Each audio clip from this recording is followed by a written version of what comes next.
నాకు సురేష్ గారికి ఉన్న సంబంధం చాలా ఉంది. దాదాపుగా 25-30 సంవత్సరాల సంబంధం. నా ఇంటికి 24 సంవత్సరాల క్రితం వచ్చి సూర్యనారాయణ గారు నాకు మీ ఇల్లు అద్దెకి కావాలన్నాడు. అట్లాగే తీసుకోండి అన్నా. నాకు 2 ఫ్లోర్లు కావాలన్నాడు. దేనికన్నా ఒకటి ఫ్యామిలీకి ఒకటి పేపర్ పెడుతున్నా అన్నాడు. ఏం పేపర్ పెడతా అన్నా? సంతోషం పేపర్ పెడుతున్నా అన్నాడు. అప్పుడు పెట్టిన పేపర్ అప్పటి నుంచి ఇప్పుడు దాకా అట్లా కంటిన్యూ అవుతానే ఉంది. ఏ రకమైన ఇబ్బంది లేకుండా ఫిలిం ఇండస్ట్రీలో ప్రతి హీరో అక్కినే నాగేశ్వర సార్ దగ్గర నుంచి చిరంజీవి గారి దగ్గర నుంచి సౌత్ ఇండియా ఆర్టిస్టుల దగ్గర నుంచి అందరూ పొగిడారు అయింది. నువ్వు ఎట్లా చేస్తున్నావు ఈ ఫంక్షన్లన్నీ ఒక్కడే పొదారేసుకు చేస్తున్నావేంటి, నీ వల్ల ఎట్లా అవుతుందని అడిగారు. ఒకసారి అరవింద్ గారు కూడా ఇక్కడ చిరంజీవి గారు కూడా ఇందాక అన్నట్టుగా చూశారు. నేను నిజంగానే సినిమా ఫంక్షన్ చేయాలంటే హైదరాబాద్లో కొండేటి సురేష్ ఆయన తప్ప ఇంకెవరూ లేరు అనే బిరుదు మాత్రం వచ్చింది. కానీ మిగిలిన బిరుదులు ఈ చేసినందువల్ల నీకు ఏం వస్తుంది అనేది, నీకు ఎంత సంపాదిస్తావు అనేది మాత్రం పెద్ద కనపడతా. చేస్తున్నావు, కష్టపడుతున్నావు. 24వ ఫంక్షన్ చేసావు.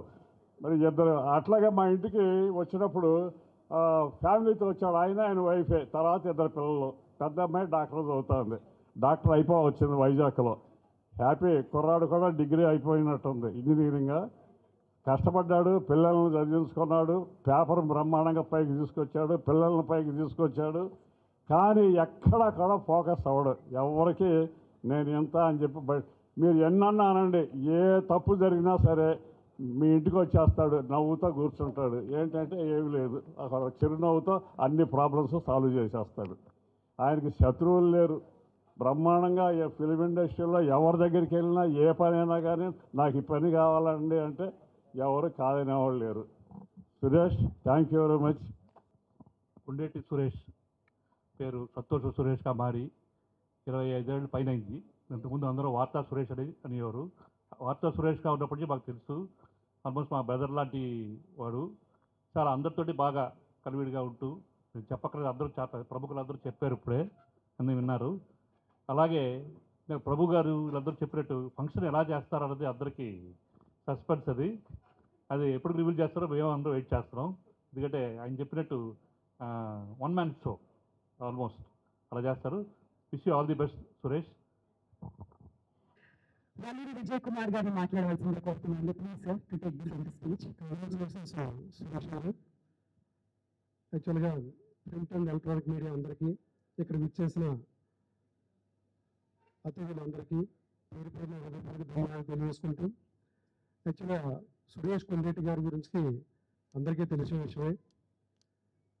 అయితే ఆయన చాలా పట్టుదల ఉన్న వ్యక్తి. అది ఎంత పట్టుదలంటే, నేను ఈ మధ్యకాలంలో పరిచయం అయిన తర్వాత యాక్చువల్ ఆయన గురించి అయితే నాకు ఎప్పటి నుంచో తెలుసు. కానీ ఆయన కలవడానికి లేదా ఆయన నన్ను కలవడానికైనా మాకు ఒక సరైన సందర్భం రాలేదు. సో ఈ మధ్యకాలంలో మరి మాకు ఆల్రెడీ ఒక మీటింగ్ అయినప్పుడు నేను యాక్చువల్గా ఆయన ఇలా ఒక కార్యక్రమం చేస్తాను, దానికి తప్పనిసరిగా మరి మీరు స్పాన్సర్గా రావాలి అని అంటే యాక్చువల్లీ నేనైతే ఆయన అడక్కో ముందే మీరు ఎప్పుడు ఏ అవార్డ్స్ పెట్టినా నేను ముందుంటాను, తప్పనిసరిగా నా సైడ్ని సపోర్ట్ చేస్తానని చెప్పేసి అలాగా నేను అనుకుని ప్రిపేర్ అయి ఉండడం జరిగింది. సో ఆ సందర్భంలో ఒకరోజు ఆయన నాతో మాట్లాడిన తర్వాత తప్పనిసరిగా సపోర్ట్ చేస్తానని చెప్పడం. ఎందుచేతంటే ఏ వ్యక్తైనా కష్టపడి డెవలప్ అవ్వాలి, ఏదో చేయాలి, ఏదో సాధించాలి అని అనుకుంటే అటువంటి వ్యక్తులకి మనం ఉన్నంతలో మనం సపోర్ట్ చేసినట్టయితే అది ఏ రకంగా సరే, కనీసం అంటే మెంటల్ సపోర్ట్ కానీ, లేకపోతే ఎంకరేజ్మెంట్ కానీ, నువ్వు బాగా చేయగలుగుతున్నావు సంతోషం చెప్పినప్పుడు వాళ్ళకి మరింత ఉత్సాహం ఇచ్చి ఎంతో మందిని ఎంకరేజ్ చేయడం జరుగుతుంది. ఎందుకంటే ఇందాక ఆయన ఏమైనా మనం చూడడం జరిగింది. ఎన్నో వందలాది మందిని, వేలాది మందిని ఎంకరేజ్ చేస్తే ఈరోజు ఆయన అంటే దాంట్లో ఆయన ఎంకరేజ్ చేసి సో ఆ అవార్డ్స్ తీసుకున్న వ్యక్తుల్లో ఈ రోజుని ప్రపంచవ్యాప్తంగా గుర్తింపు పొందిన వ్యక్తులు ఆ ఏవీలో ఉండడం జరిగింది. అంటే ఆ రోజు సంతోష అవార్డు ఇచ్చినప్పుడు అవార్డు తీసుకున్నప్పుడు ఒక మానసికమైన ఒక ధైర్యం, ఎస్ నేను ఏదో సాధించాను కాబట్టి ఈరోజు సంతోష అవార్డు నేను పొందగలిగాను అని చెప్పేసి వాళ్ళకి ఆ మానసిక ఎప్పుడైతే ఆ మంచి ఆలోచన కలిగిందో ఆ దాంతో వాళ్ళు ఎన్నో మరి సాధించడం జరుగుతుంది. యాక్చువల్లీ ఈ మధ్యకాలంలో మీ అందరికీ తెలిసిందే హరిహర వీరమల్లు మూవీని ఈ తెలంగాణ అండ్ ఆంధ్రప్రదేశ్ రెండు రాష్ట్రాల్లో కూడా ఈ విజన్ వివికే హౌసింగ్ అనే కంపెనీ ప్రజెంట్ చేయడం జరిగింది. సో విజన్ వివికే కంపెనీ ఆధ్వర్యంలోనే ఈ 2 స్టేట్స్లో కూడా మరి మన పవన్ కళ్యాణ్ ఈవెంట్ అనేది చాలా గ్రాండ్గా చేయడం జరిగింది. సో అదేవిధంగా ఈరోజు మరి నేను అటువంటి మూవీస్కి ఒక టైటిల్ స్పాన్సర్గా వెళ్ళినా కానీ సో నాకు పెద్ద ఆనందం లేదు. కానీ ఈరోజు సురేష్ కొండరెడ్డి చేసే ఈ ప్రోగ్రామ్కి నేను స్పాన్సర్గా రావడం నేను చాలా హ్యాపీగా ఫీల్ అవుతున్నాను. ఎందుకంటే ఇప్పుడు ఈ పత్రికా సమావేశంలో సో అందరి ముందు చెప్పే ఒకే ఒక వర్డు మరి ఆయన గురించి ఆర్థికంగా ఏ రకంగా ఉన్నారు ఏంటో అని చెప్పేసి రకరకాల వ్యక్తులు చాలామంది మాట్లాడడం జరిగింది. కానీ ఆయనకు ఒకవేళ ఫైనాన్షియల్గా ఎలాంటి ఇబ్బందులు ఏంటో నాకు తెలియదు. సో అందరూ బాగుండాలని అనుకుంటూ ఆయన కూడా బాగున్నారని నేను అనుకుంటున్నాను. కానీ ఈ ప్రోగ్రాం అయితే ఆగస్టు 16 జరిగే ప్రోగ్రాం ఇంతవరకు 8 సంవత్సరాల కాలంలో ఆయన ఎన్ని ఈవెంట్లు చేసినా వాటిని మించే విధంగా దానికి స్పాన్సర్ అయిన మేమందరం కూడా ఆయన ఎన్నంటుండి ఆయన్ని నిలబెట్టి ఖచ్చితంగా ఇది మరొక అద్భుతం జరుగుతుంది. ఇక్కడ మరొక అద్భుతం జరుగుతుంది జేఆర్సీ కన్వెన్షన్లో ఆగస్టు 16 అనుకునే విధంగా మేమందరం సపోర్ట్ ఇస్తామని చెప్పేసి ఈ సభాముఖంగా సురేష్ గారికి మేము చెప్తూ ప్రామిస్ చేస్తూ మరి దీనికి ఇచ్చేసిన పెద్దలందరూ కూడా పేరు ధన్యవాదాలు తెలియజేసుకుంటూ సో ఆగస్టు 16 తప్పనిసరిగా మనందరం కూడా గ్రాండ్ సక్సెస్ చేయాలని చెప్పేసి కోరుకుంటూ సెలవు thank you very much. One of the sponsors, Surya Sons ki one of the directors, Dr. Suresh Babu గారిని వేదిక మీదకి రావాల్సిందిగా రిక్వెస్ట్ చేస్తున్నాను. along with Surya Sons నుంచి అనిల్ గారిని కూడా స్టేజ్ మీదకి రావాల్సిందిగా రిక్వెస్ట్ చేస్తున్నాం. to speak a few words about సంతోషం and మీ జర్నీ గురించి కూడా. మెడిసిన్ నేర్చుకున్నాం కానీ మిగతా ఏమి పెద్ద ఇంట్రెస్ట్ లేకుండా పోయింది. కానీ ఒకటి చెప్పగలిగేది ఏమంటానండి, ఒక మనిషి సేమ్ పనిని గత కొద్ది సంవత్సరాలుగా, అది 20 సంవత్సరాలు దాటి చేయాలంటే దానికి ఆయన యొక్క ఇంట్రెస్ట్ అనుకోండి, ఆయన యొక్క డెడికేషన్ కావచ్చు, వర్ణనాతీతం. Only one word I can tell him, all the best. Thank you all. నాకు ఈ సంతోషం, మేము 10th క్లాస్ ఇంటర్మీడియట్ చదువుకునేటప్పుడు హాస్టల్ నుంచి బయటకు వచ్చి ఈ పత్రికలు కొనుక్కొని సీక్రెట్గా చదువుకుంటూ ఉండేవాళ్ళం అనమాట. That is the one memory I can share. But I'm feeling happy that we're sponsoring now at this point of time to this event. All the best అండి Suresh garu. Thank you so much. Thanks for the opportunity. Thank you so much, Dr. Suresh Babu garu and alane Anil garu from Surya Sons. పత్రికా ప్రతినిధులందరికీ, సురేష్తో పాటు జర్నలిజంతో అతనికి చేదోడు వాదోడుగా ఉన్న పత్రికా మిత్రులందరికీ ప్రత్యేకంగా ఈరోజు ధన్యవాదాలు తెలుపుతున్నా. ఎందుకంటే మీ అందరి సహకారం అతనికి ఉండబట్టే అతను ఈ విచిత్రమైన సినిమా రంగంలో కొట్టు రాగలుగుతున్నాడు. నవ్వుతానే నడుస్తున్నాడు, నవ్వుతానే ఫంక్షన్లు చేస్తున్నాడు, నవ్వుతానే అతని కష్టాలన్నీ దిగమింగుకుంటున్నాడు. అయితే ఒకరోజు అతను ఒంటరిగా ఉన్నప్పుడు మీరు అందరూ కొంచెం ఇంకా ఎక్కువ సపోర్ట్ చేసి ఉండాల్సింది, చేయలేకపోయారు అనుకుంటున్నాను. నేను చేశారేమో కూడా నిజంగా తెలీదు. నా దగ్గర ఎప్పుడు అతను బయటపడలా.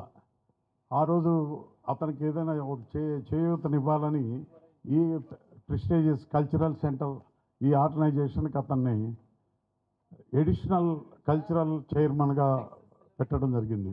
అలా పెట్టడం వలన కూడా చాలామంది చాలా కామెంట్లు చేశారు అతన్ని ఇబ్బంది పెట్టడానికి. అయితే ఎప్పుడూ కూడా అతను ఇమ్మని నన్ను అడగలేదు, ఎప్పుడూ అతని మొహంలో చిరునవ్వు పోలేదు. సో పత్రికా సోదరులు అందరూ ఐకమత్యంతో ఉంటే ఇట్లాంటి ఫంక్షన్లు ఎన్నో చేయొచ్చు. ఎందుకంటే 2 తెలుగు రాష్ట్రాల గవర్నమెంట్లు 10 సంవత్సరాలు చేయలేకపోయింది. ఇప్పుడు మీరందరూ చెప్తున్న ఈ ఫంక్షన్ ఇంత గొప్పగా చేయడానికి అతను ఒక్కడి వల్లనే సాధ్యమైంది. సో 24th ఫంక్షన్ రేపు 16th చేయబోయేది. ఇన్ని సంవత్సరాలు అప్రతిహతంగా ఇంతవరకు ఆపకుండా చేయటం అంటే 2 రాష్ట్రాల గవర్నమెంట్లు కూడా ఆలోచించాలి. ఒక సింపుల్ పర్సన్ సంతోషంగా ఆ మొహంలో అట్లాగే సంతోషం నింపుకుని ఎంత గొప్ప ఫంక్షన్. ఇప్పుడు చూసిన ఈ క్లిప్పింగ్స్లో అందరు ఆర్టిస్టులు ఎంత పెద్ద ఆర్టిస్టులు అయినా దాంట్లో కనపడ్డారు. అయితే ఆ క్లిప్పింగ్స్లో ప్రొడ్యూసర్లు తక్కువ ఉన్నారు, ఎవరు చాలా తక్కువ ఉన్నారు, అతి తక్కువ ఉన్నారు. నీకు ఐ థింక్ సపోర్ట్ చేసిన వాళ్ళల్లో ఎక్కువ మంది ప్రొడ్యూసర్స్. అలాగే దురదృష్టవశాత్తు నేను ఇప్పుడు సినిమాలు తీయట్లేదు అనుకోండి, తీసినప్పుడు కూడా నాకు ఎప్పుడు అవార్డు రాలా. అంటే నేను అంత గొప్ప సినిమా తీయలేదు అనుకోండి. నిజంగా కూడా అది ఆనెస్ట్గానే చెప్తున్నా, నేను సిన్సియర్గానే చెప్తున్నా. అయితే నన్ను చాలాసార్లు ఇక్కడ జడ్జిగానో లేకపోతే ముఖ్య అతిథిగానో పిలవటం జరిగింది. అది పిలవటానికి ముఖ్యంగా కారణం ఏంటంటే నాతో అతనుకున్న చనువు, స్వతంత్రం, దాన్ని ఆసరాగా చేసుకుని నన్ను ఈ ఫంక్షన్ కూడా పిలవటం జరిగింది. ఏమైనా ఇంతమంది నువ్వు ఈ సంతోషం అవార్డ్స్ని చేయటం అందరూ నిజంగా సంతోషిస్తూనే ఈ ఫంక్షన్ చేయాలని కోరుకుంటున్నారు. 24వ తారీఖు చాలా గొప్పగా చేస్తామని కూడా నమ్మకం ఉంది. తప్పకుండా బాగా చేయి. అట్లాంటి స్పాన్సర్స్ ఉన్నప్పుడు నీకు ఇంకా ధైర్యం, దమ్ము ఎక్కువ వస్తుంది. All the best. సంతోషం లేకుండా ఎవరం బతకలేము. ప్రతి వాళ్ళు కూడా జీవితం సంతోషంగా ఉండాలనే కోరుకుంటారు. అలాంటి కోరుకున్నటువంటి సురేష్ కొండేటి వాళ్ళ సంతోషం మ్యాగజైన్ పెట్టి ఇందాకే చెప్పారు, మరి ఆ 2 ఫ్లోర్లు తీసుకొని ఒక ఫ్లోర్ ఉండటానికి ఒక ఫ్లోర్ పేపర్కి పెట్టామని చెప్పారు. చాలా సంతోషం. ఎందుకంటే ఒక్కసారి మనం ఆలోచించి చూస్తే తెలుగు సినిమా ఇండస్ట్రీలో కానీ, తమిళ సినిమా ఇండస్ట్రీ కానీ, కన్నడ, మలయాళం కానీ, హిందీ కానీ వీటిలన్నిటిలో కూడా చూస్తే ఒక్క ఫిల్మ్ఫేర్, నాకు తెలిసినంతవరకు ఒక ఫిల్మ్ఫేర్ తప్ప ఇండియాలో ఏ మ్యాగజైన్ కూడా ఇన్ని సంవత్సరాల్లో ఉన్న మ్యాగజైన్ ఒక్కటి కూడా లేదు. పెద్ద పెద్ద మహామహులందరూ కూడా మొదలుపెట్టి కూడా ఈ రోజు వరకు కూడా లేకుండా పోయినాయి. ఈనాటి వాళ్ళు పెట్టారు, సితారా మ్యాగజైన్ పెట్టి, జ్యోతి చిత్రాలు ఒకటి పెట్టారు. అలాగే పేరేంటి సినీ హెరాల్డ్ ఒకటి, ఇట్లాంటి చాలా పేపర్లు. విజయవాహిని స్టూడియో వాళ్ళు కూడా విజయ చిత్రాన్ని వాటిని పెట్టారు. ఎంతమంది పెట్టినా అతిరథులు, మహారథులు ఎంతోమంది ఎన్నో పేపర్లో పెట్టారు. కానీ సినిమా పేపర్లు ఏ రోజున ఏ వారమో కూడా ఆగకుండా 23 సంవత్సరాలు పూర్తి చేసుకుని 24వ సంవత్సరం అడుగు పెడుతున్నటువంటి ఏకైక పత్రిక నాకు తెలిసినంత వరకు మన సౌత్ ఇండియాలో ఇది ఒక్కటే. దీని తర్వాత మిగిలిన వాళ్ళు ఎవరైనా సరే. అలాంటి పత్రిక ఇందాక రామారావు చెప్పారు, మరి సూర్యనారాయణ గారు చెప్పారు. ఆయన మరి ఏం కష్టాలు పడుతున్నాడు, ఎప్పుడు నవ్వుతూనే ఉంటాడు. ఆ నవ్వు చూస్తేనే ఒక ప్రజెంట్నెస్ వస్తుందన్నమాట. సంతోషాన్ని ఆయన నవ్వు చూసుకుని సంతోషం అని పేరు పెట్టాడో దానికి, లేకపోతే తనతో పాటు అందరూ కూడా సంతోషంగా ఉండాలని పేరు పెట్టాడో తెలియదు. కానీ ఇవన్నీ కూడా ఒక ఎత్తు అయితే, సంతోషం న్యూస్ డైలీ ఒక్క న్యూస్ని ఇవ్వటం అంటే ఎంత కష్టం అసలు. ఎంత న్యూస్ కలెక్ట్ చేయాలి, ఆ కలెక్ట్ చేసి ఎడిటింగ్ చేయటం కానీ, వాటికి వాయిస్ కానీ, ప్రజెంటేషన్ కానీ, డబ్బింగ్ కానీ, ఇవన్నీ కూడా ఎన్ని కార్యక్రమాలు ఇవ్వాలి. వీటిలన్నిటి కూడా అద్భుతంగా చేస్తూ ఇది నాకు తెలిసి ఇండియాలో లేదు అసలు. ఇట్లాంటి న్యూస్ డైలీ న్యూస్ ఇచ్చే ఈనాడు పెడితే, టీవీ పెడితే ఎట్లా న్యూస్ వస్తుందో సంతోషం పెట్టుకున్నానే అందులో అద్భుతమైన న్యూస్. ఇంట్లో కూర్చొని నేను చాలాసార్లు అనుకుంటా, ఇండస్ట్రీకి దూరంగా వెళ్ళిపోయాం, అక్కడెక్కడో ఉంటున్నాం, ఇండస్ట్రీలో టచ్ లేవని. రోజు అది చూస్తే మొత్తం తెలిసిపోతుంది ఏమేమి జరుగుతున్నాయో, ఎలా జరుగుతున్నాయో అన్నీ కూడా. సూర్యుడికి కూడా గ్రహణం అనేది వస్తుంది. చంద్రుడికి గ్రహణం ఉంటుంది, సూర్యుడికి గ్రహణం. అంత మాత్రం చేత ఒక గ్రహణం వచ్చినంతలో సూర్యుడిని ఎవరో ఏం చేయలేరు, చంద్రుడిని అంతకంటే ఏం చేయలేరు, మన సురేష్ని కూడా ఎవరు ఏం చేయలేరు. ఇప్పటి వరకు చేసిన అన్ని కార్యక్రమాలు అద్భుతంగా చేసిన, మరి గోవాలో చేసిన ప్రోగ్రాంలో కొన్ని తప్పులు జరిగినాయి అక్కడ. ఎందుకంటే మన కమాండ్ ల్యాండ్ దగ్గరికి వెళ్ళి మనం చెయ్యాలంటే మన వల్ల కాదు, నెంబర్ 1. నెంబర్ 2, ఇక్కడ అందరికీ తెలిసిన వ్యక్తి, అందరికీ ఆత్మీయుడు కాబట్టి ఎవరు చేసే పని వాళ్ళు చేశారు కాబట్టి ఎంత అద్భుతంగా వచ్చింది. అక్కడికి వెళ్ళేటప్పుడు ఎవరికి వాడే స్వార్థపరుడు అయిపోయాడు. ఎంతమంది అతన్ని ఎన్ని మోసాలు చేశారో నాకు తెలుసు. అలా చేయబట్టి ఈరోజు ఇది గ్రహణం విడిచింది. ఇప్పుడు గ్రహణం విడిచిన తర్వాత పాము కోసం వదిలిన తర్వాత ఎలా నింగనింగలాడుతూ హుషారుగా ఉంటుందో, సురేష్ కొండేటి కూడా గ్రహణం వదిలిపోయింది. గ్రహణం నుంచి బయటకు వచ్చారు, అద్భుతంగా చేస్తున్నారు. రేపు జరిగేటటువంటి 24వ ఈ యానివర్సరీలో అద్భుతంగా మేమందరం కూడా పాల్గొంటాం, తప్పకుండా ఉంటాం. మీ వెనక మేము ఉన్నామని మీరు మర్చిపోవద్దు. ముఖ్యంగా మా విజయ్ కుమార్ గారు ఉన్నారు, ఆయన ఇక్కడే ఉండి మొత్తం స్పాన్సర్స్ అందరి తరఫున మాట ఇచ్చారు. ఆయన ఇవాళ రోజున ఏ ఫంక్షన్ చేయాలన్నా స్పాన్సర్ లేకుండా ఏ ప్రోగ్రాం కూడా చేయలేకపోతున్నాం. ముఖ్యంగా మా రియల్ ఎస్టేట్ వాళ్ళు మరీ ముఖ్యంగా ఏదొచ్చినా సరే బ్రహ్మాండంగా ఉండి నిలబడి చేస్తున్నారు. ఆయన లీడ్ తీసుకున్నారు. ఇవాళ మేమందరం కలిసి, మా స్పాన్సర్స్ అందరం కలిసి నేను అద్భుతంగా చేస్తామని చెప్పి మాట ఇచ్చినందుకు వారిని, మరి మా సోదరుడే ఆయన, మాకు మా రియల్ ఎస్టేట్లో ఆయన కూడా ఒకరు, వారిని అలాగే ఆదిత్య వాళ్ళని, మిగిలిన వాళ్ళందరూ కూడా ఎవరెవరో చాలామంది చేస్తున్నారు. అందరినీ కూడా మనస్ఫూర్తిగా అభినందిస్తూ ఈ రాబోయే కార్యక్రమం అత్యద్భుతంగా జరగాలని మనసుకు కోరుకుంటున్నాను. గత 10 సంవత్సరాలుగా మనకు సినిమా అవార్డులు కూడా లేవు. ఇటు తెలంగాణలో లేవు, అటు ఆంధ్రప్రదేశ్లోనూ లేవు. మొన్న మధ్యనే తెలంగాణలో గద్దర్ అవార్డ్స్ అని పెట్టి 10 సంవత్సరాలు వరుసన అవార్డులు ఇవ్వగలిగారు. అదేవిధంగా ఆంధ్రప్రదేశ్లో కూడా తొందరలో చేయబోతున్నారు. మరి ఎలా చేస్తారో, ఏం చేస్తారో ఇంకా నాకైతే వివరాలు అయితే పెద్దగా తెలియదు, కానీ అది కూడా అద్భుతంగా చేయాలనేది. ఎందుకంటే కొన్నేళ్ళు ఆల్రెడీ అనౌన్స్ చేసి కొన్ని ఉన్నాయి, కొన్ని ఇప్పుడు మళ్ళీ అనౌన్స్ చేయవలసినవి, చూడవలసినవి కూడా కొన్ని ఉన్నాయి. ఇవన్నీ కూడా చేయటం పెద్ద కార్యక్రమం, చాలా పెద్ద కార్యక్రమం అవుతుంది. అది కూడా అవ్వాలని మనస్ఫూర్తిగా కోరుకుంటూ, ఏది ఉన్నా ఎవరు ఏం చేసినా చేయకపోయినా సురేష్ మాత్రం ఖచ్చితంగా చేస్తాడు, చేసి తీరుతాడు. గాడ్ బ్లెస్ యూ నాయన. Thank you. సంతోషం అవార్డ్స్ 24 సంవత్సరాలు పూర్తి చేసుకోవడానికి కారణం తెలుగు చిత్ర పరిశ్రమలో ప్రతి ఒక్కరూ నాకు సహకరించబట్టే ఈ 24 ఏళ్ళు పూర్తి చేసుకోవడం జరిగింది. ఈ 24 ఏళ్ళు ఎప్పుడు ఎలాంటి తప్పు నేను చేయలేదని ఘంటాపరంగా చెప్పగలుగుతాను. ఇండస్ట్రీకి సంబంధించి సాధారణంగా ఏదైనా పెద్ద పెళ్లి జరిగినప్పుడు, అంటే సంవత్సరం అవార్డు ఫంక్షన్ అంటేనే తల మీద ముళ్ళకి రేయటం లాంటిది. నిజంగా నాకు అక్కినేని నాగేశ్వరరావు గారు చెప్పారు, చిరంజీవి గారు కూడా చెప్పారు, చాలామంది చెప్పారు, వద్దురా అది అవార్డ్స్ పెట్టుకోవద్దు అని చెప్పారు. కానీ నేను దాన్ని ఒక ఛాలెంజ్గా తీసుకుని, లేదు మన కొత్త వాళ్ళని ఎంకరేజ్ చేద్దాం ఇలాంటి చేసే ఉద్దేశంతో నాకు కేవలం అక్కినేని నాగార్జున గారు ఫస్ట్ ఫంక్షన్, యానివర్సరీ ఫంక్షన్ అయినప్పుడు ఒక ఫిలిం పేరు లాగా మన సంతోషం అవార్డ్స్ రావాలని నా కోరిక అని చెప్పి, ఆయన కోరిక మేరకు ఆయన అన్న మాటని నేను నిజం చేయడం కోసమే నేను అవార్డు ఫంక్షన్ స్టార్ట్ చేశాను. ఇది వాస్తవం. అప్పుడు 2002 అన్న అందరికీ తెలుసు. ఎందుకంటే నాకు అప్పుడు స్టార్టింగ్లో నేను చెప్పాలంటే నాకు ఉన్న 2 కళ్ళలో ఒక కళ్ళు చిరంజీవి గారు అయితే, రెండో కళ్ళు నాగార్జున గారు. అలా నన్ను ఎంకరేజ్ చేశారు అప్పుడు బాగా వాళ్ళిద్దరు కూడా. సో నాగార్జున గారి మాట నేను నిజం చేయాలని ఉద్దేశంతో నేను పంతంగా చేశాను.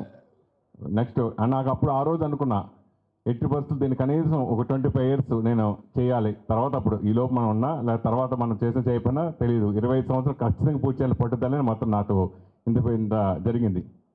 యాక్చువల్గా రీసెంట్గా అంటే దానికి ఎప్పుడు నేను ఎక్కడా క్లారిఫికేషన్ ఇవ్వలేదు. సార్ నా మీద ఇంతవరకు ఎలాంటి రాపోయినా ఎక్కడ దొరికితే మనసు కాసుకోవచ్చు కూర్చున్నా కానీ నేను చేయలేదు కాబట్టి ఇప్పుడు అనలేదు. సో 100% మురళీమోహన్ చెప్పండి, నేను 2007లోనే గోవాలో షార్జా క్రికెట్ స్టేడియంలో 2007లో దుబాయ్లో షార్జా క్రికెట్ స్టేడియంలో అంగరంగ వైభవంగా 40,000 మంది మధ్యలో సూపర్ స్టార్ మహేష్ బాబు గారు అప్పుడు పోకిరి సినిమా రిలీజ్ అయిన అవార్డు పడ్డారు బెస్ట్ యాక్టర్. అలా దాదాపు 120 మందిని ఎమిరేట్స్ ఫ్లైట్స్లో తీసుకెళ్ళి అక్కడ గ్రాండ్ ఫంక్షన్ చేశా. అది 2007. ఇప్పుడు తరానికి ఎవరికి తెలియదు. దుబాయ్లో చేస్తారు షార్జా క్రికెట్, అది గ్రాండ్గా జరిగింది. సో అలా ఎప్పుడైనా మళ్ళీ ఇంకో ప్లేస్లో చేస్తే బాగుంటుందని చాలామంది నన్ను అడిగారు.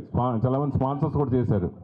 అయితే ఒక లాస్ట్ టైం గోవాలో చేయడం దానికి కూడా నేను ఎప్పుడు ఎవరికైనా క్లారిఫికేషన్ ఇవ్వాల. ఎందుకంటే ఇందుకు డిస్కషన్ చేసుకుని నేను అన్నీ చూస్తా ఇండస్ట్రీలోని మనం ఎంత తక్కువ మాట్లాడితే అంత మంచిదని ఉద్దేశంతో తప్ప నేను ఎప్పుడు దాన్ని ఎక్కువ ఎక్స్టెండ్ చేసుకోలేదు. సో అప్పుడు నాకు గోవాలో జరిగినప్పుడు స్పాన్సర్తో వల్ల కొంచెం చిన్న ప్రాబ్లం వచ్చి తర్వాత అన్నీ నాకు తెలిసి అక్కడ కూడా దాదాపు తెలుగు నుంచి దాదాపు నాకు తెలిసి 380 మంది వచ్చారు. అలాగే కన్నడ నుంచి 150 మంది వచ్చారు. మలయాళం నుంచి ఒక 75 మంది వచ్చారు. అలాగే తమిళ నుంచి ఒక 150 మంది వచ్చారు. ఇంతమందిని అరేంజ్మెంట్ చేయడం ప్లస్ మన ప్లేస్ కానీ ప్లేసు. సో దాంట్లో దాదాపు నేను 900 రూమ్లు బుక్ చేశా. ఫ్లైట్ టికెట్లు ఆల్మోస్ట్ ఫ్లైట్ టికెట్లకి 1.5-2 కోట్లు అయిపోయింది. సో ఇంత బరువు బాధ్యత పెట్టుకుని చేసినా కానీ కొంతమందికి చిన్న విషయం గోవాలో ఏదో జరిగింది కదా, గోవాలో ఏదో మాట్లాడే ప్రతి ఒక్క గోవాలో అది ఏం జరిగిందంటే ఓన్లీ జస్ట్ రూములకు సరిపోలేదు అక్కడ ప్రాబ్లం. ప్లస్ అందరికీ తెలుసు కానీ నేను ఎప్పుడు క్లారిఫికేషన్ అవ్వదు. ఇప్పుడు కూడా నేను చెప్పదలుచుకోలేదు కానీ ప్రభు గారు వీళ్ళందరూ ఇది మనం చెప్తే మంచిది. ఎందుకు అక్కడికి వెళ్ళిన వచ్చిన మురళీమోహన్ గారు తెలుసు. మురళీమోహన్ గారు అక్కడికి వచ్చారు. ఇందాక మురళీమోహన్ గారు అట్లా క్లియర్గా చెప్పారు. అక్కడ అందరూ వచ్చారు. అందరూ ప్లస్ ఫంక్షన్ కూడా బ్రహ్మాండం జరిగింది. వీడియోలో కూడా వీడియో ఉంది. గోవాలో కూడా జరిగినంత 2 గంటలన్నర ప్రోగ్రామ్ వీడియో ఉంది, ఫుటేజ్ ఉంది మన దగ్గర. అది ఫంక్షన్ జరిగింది. సో మిస్టేక్ జరిగింది. అది కావాలని ఒకళ్ళిద్దరు చేసిన దానికి నేను వాళ్ళ పేర్లు నేను చెప్పదలుచుకోలేదు. కానీ నేను నిలబడ్డా. నన్ను నిలబెట్టారు ఇండస్ట్రీ పెద్దలందరూ. మురళీమోహన్ గారు కానీ ఇలా సీనియర్ అందరూ కూడా నాకు చాలామంది కాపాడారు. అలాగే మనం ముఖ్యంగా ఆ టైంలో ఈ ఫిలింనగర్ కల్చరల్ సెంటర్లో నేను కల్చరల్ కమిటీ చైర్మన్గా చేశాను, కమిటీ మెంబర్గా చేశాను, కల్చరల్ కమిటీ 2 సార్లు చేశాను, కమిటీ మెంబర్గా చేశాను, అడిషనల్ చైర్మన్గా. నాకు అంత డిస్టర్బ్ అయినప్పుడు సురేష్కి ఏదైనా కొంచెం ఉత్సాహం ఇవ్వాలనే టైంలో నాకు ఆయన పిలిచి సురేష్ నువ్వు కల్చరల్ కమిటీ నువ్వు ఉండు, అడిషనల్ చైర్మన్ ఉండండి. ఆ లెటర్ ఇస్తే నేను షాక్ అయ్యా. ఏంటి సార్ ఈ టైంలో అంటే లేదు నువ్వు నేను చేస్తాను నువ్వు చేయని చెప్పి నాకు సర్ప్రైజ్ ఇచ్చారు మాట కేశవరావు గారు. ఆయన నా జీవితాంతం నేను చనిపోయేవారు గుర్తుపెట్టుకుంటా ఆయన ఎప్పుడు. సో ఎందుకంటే కొంచెం డిస్టర్బ్లు ఉన్నప్పుడు ఆపదలు ఆదుకున్నవాడు మన దేవుడు. అలాగే ఆ ఫంక్షన్ అయిన తర్వాత నాకు తిరుపతిలో సూర్య సైమెంట్ వాళ్ళు కలిశారు. వీళ్ళందరూ దర్శనానికి వచ్చారు. సురేష్ గారు అది మొన్న జరిగింది గోవాలో జరిగింది, ఈసారి ఎక్కడ చేస్తాను నెక్స్ట్ ఎక్కడ చేస్తానంటే హైదరాబాద్ చేయాలో ఉంది కానీ కొంచెం డిస్టర్బ్ ఉన్నాను, అందుకే దేవుడు దర్శనానికి వచ్చానండి అన్నాను నేను. అనేటప్పటికి అనిల్ గారు వాళ్ళు కలిసి నాకు లేదు ఈసారి మేము స్పాన్సర్ చేస్తున్నామండి అన్నారు. అదేంటి సార్ నేను ఇంకేం ప్లాన్ చేయలేదు అనుకోలేదు అన్నాను. 1.5 year అయింది. ఆయన చెక్కని లేదని మేము చేస్తున్నామండి అన్నారు. నేను హైదరాబాద్ వచ్చేటప్పటికి అకౌంట్లో 10 లక్షలు పంపించాడు ఆయన. 10 lakhs పంపించాడు సింగిల్ పేమెంటు. అకౌంట్ డీటెయిల్స్ పెట్టినట్టు పెట్టా 10 లక్షలు ఇచ్చాడు. అంత డిస్టర్బ్ అయిన తర్వాత నేను షాకు. ఏడుకొండ స్వామి వీళ్ళ చేత ఏం చేయడం అనుకున్నాను. సో అది నాకు లేదు నేను ఆపకూడదు, ఇది నాకు ధైర్యంగా వెంకటేశ్వర స్వామి నాకు సపోర్ట్ చేశాడు అని చెప్పి నేను ఆయన 1.5 year అయింది నాకు 10 lakhs ఇచ్చి. అప్పుడు ఒకటే పేమెంట్ 10 లక్షలు ఇచ్చి నీకు నేను నిలబడతాను, నేను ఉంటాను, ఇంకేమైనా కాలుతున్నాను అడగండి మీకు చేస్తాం, నేను సపోర్ట్ చేస్తాను, ఇలా ధైర్యాన్ని ఇచ్చారు నాకు స్పాన్సర్స్. చిరంజీవి గారి దగ్గర అందరికీ ఈడు ఎలా చేస్తాడు ఈడు చేస్తాడు ఏం లేదు. నాకున్న మంచితనంతో నాకు సపోర్ట్ చేసే స్పాన్సర్సే నాకు దేవుళ్ళు. వాళ్ళ వల్లే ఇండస్ట్రీలో అందరికీ హ్యాపీగా ఉండాలని హ్యాపీగా చేయాలని కోరుకున్నాను. అలాగే ఆ టైంలో జర్నలిస్టులు మన ప్రభు గారు నాకు జర్నలిస్టులు నాకు అంటే ఇండస్ట్రీకి దాసనాథ గారు పెద్ద మా జర్నలిస్టులు అందరికీ పెద్ద అంటే మేమందరూ సదా కొలవద్దని పిలుస్తాం కానీ మా ప్రభు గారు ఎప్పుడూ సపోర్ట్ చేస్తారు. సరే ఒకళ్ళిద్దరికి నిజంగా నాకు శత్రువులు ఎవరంటే నా ఎదుగుదలను చూసి ఓర్వలేని వాళ్ళే శత్రువులు. ఓపెన్గా చెప్తున్నా నా ఎదుగుదల నుంచి ఓర్వ. ఎస్ నేను పాలకొల నుంచి చిన్నగా వచ్చా. నేను వచ్చింది 100 రూపాయలతో, హైదరాబాద్కి 100 రూపాయలతో చిన్న హీరో ఉండ కొనుక్కోవాలని ఆశతోటి ఇక్కడ ఇండస్ట్రీ నిలబడి ఆశతో వచ్చా. ఈరోజు మీ అందరి గుండెల్లో నేను స్థానం సంపాదించుకున్నా. సో నాకు అందరి గుండెల్లో అందరూ సపోర్ట్ చేశారు. చిరంజీవి గారు, బాలకృష్ణ గారు, నాగార్జున గారు అందరూ 85 సినిమాలు డిస్ట్రిబ్యూషన్ చేశా, 16 సినిమాలు పొట్టి చేశా, 600 పైకి చిలుక్కు నేను పిఆర్ఓగా పనిచేశా. మీకు తెలియదు ఎవరెవరు ఎప్పటి నుంచో నేను రజనీకాంత్ గారి సినిమా చేశాను, చిరంజీవి గారి సినిమా, బాలకృష్ణ అందరి సినిమాలు నేను పిఆర్ఓ చేశా. బాలకృష్ణ శ్రీరామరాజ్యం అప్పుడు మన రాజు గారే, లేదు మన సురేష్ బాగుంటే బాలయ్యబాబు గారు మళ్ళీ ఒప్పుకుంటారు డౌట్ వచ్చి లేదు సురేష్ పర్లేదు చేయమని మనోడు చేయమన్నాను. ఇట్లా అందరూ నాకు సపోర్ట్ చేయబట్టి నేను అందరు హీరోలు నా ఫంక్షన్కి వచ్చారు. బాలకృష్ణ గారు నాకు తెలిసి 8 ఫంక్షన్కి వచ్చారు ఆయన సంతోష్ అవార్డ్స్. ఈ 20 ఫంక్షన్ 8 ఫంక్షన్కి వచ్చి నన్ను సపోర్ట్ చేశారు.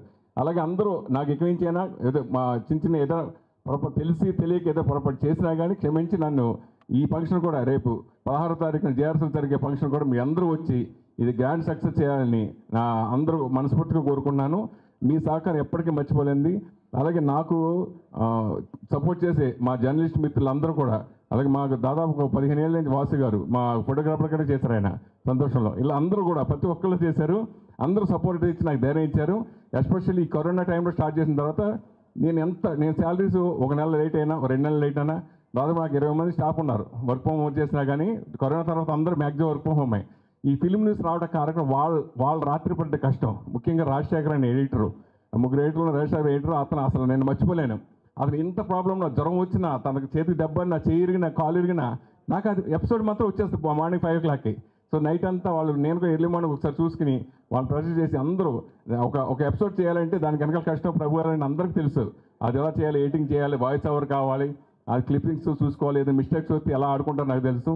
సో మ్యాగజైన్ కూడా ఎంత ఈ కాంపిటీషన్ పిఆర్ఓ కాంపిటీషన్లో జరిగిన మంచితనంగా నేను కూల్గా వెళ్ళిపోతున్నాను ఇన్ని వచ్చినా కానీ. సో మీ అందరి సహకారం ఫస్ట్ టైం నేను ప్రభు గారి వల్ల నేను మాట్లాడాను. సో దానివల్ల సారీ, దీన్ని తప్పులు క్షమించండి. సో ప్లీజ్ ఏదంటే మంచి చేయండి, లేదంటే సైలెంట్గా ఉండండి. అంతే నా పద్ధతి కూడా. నా మ్యాగజైన్ కూడా ఎప్పుడు ఎవరి మీద కాంట్రవర్సీ ఈ 24 సంవత్సరాల్లో నా మ్యాగజైన్ గురించి నన్ను దగ్గరకు వచ్చి కత్తితో పొడదాం అనుకున్న మనిషి గురించి కూడా నేను కాంట్రవర్సీ రాయను. ఎవరు నా మీద ప్రతీకారం తీసుకుని ఎంత ఉన్నా కానీ నేను రాయలేదు ఇప్పటివరకు. అలా ఇందాక యాంకర్ చదివినట్టుగా అవన్నీ కొంచెం నిజాయితీగా నేను ఉంటూ చేసుకెళ్తున్నాను.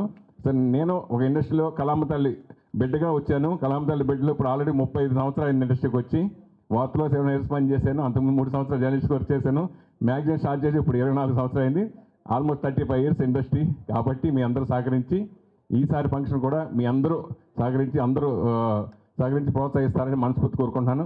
ముఖ్యంగా నాకు స్పాన్సర్స్ ఇన్ని రోజుల ముందుగా 4 రోజుల ముందుగా ఇచ్చి సంవత్సరంన్నర ముందుగా కూడా నాకు సపోర్ట్ చేసిన వాళ్ళందరూ కూడా many thank you so much. Love you.